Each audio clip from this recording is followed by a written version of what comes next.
From Judaism to Jesus Christ, Part 1, The World, Not God, by Nancy Goldberg Hilton. I am Nancy Goldberg Hilton.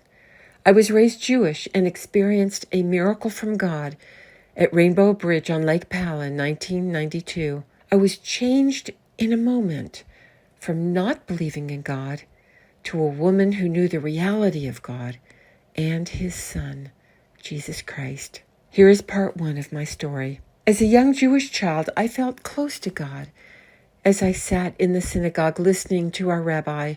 But as I grew older, my need for God faded. By the time I graduated college and started working, my religion was more of a tradition than a belief. After all, the God I read about was ancient, and His miracles happened a long time ago. What did He have to do with my life? He was not real.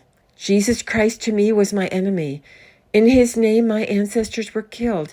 My family was also persecuted, and it still happens today. I worked very hard in business and eventually achieved success by the world's standards.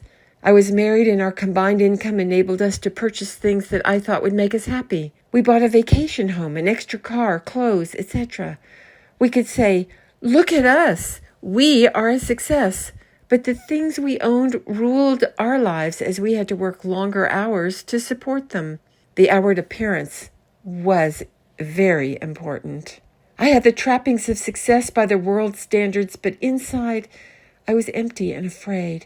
I hated to go home at night as my marriage was failing, so I worked late and long hours. I would ask myself, what more is there to life? Was this all there is?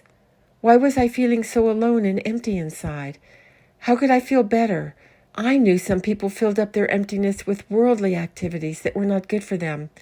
I did not smoke, take drugs, or drink alcohol, and I never would start. I knew that was not the answer. Thoughts of suicide coursed through my mind quite often. At night, as I tried to work through my problems, a thought came to me. Maybe I could say a prayer. I remembered as a child I felt comforted when I said the Shema, a sacred Jewish prayer. I did not realize that I was trying to reach out to God in the only way I knew how.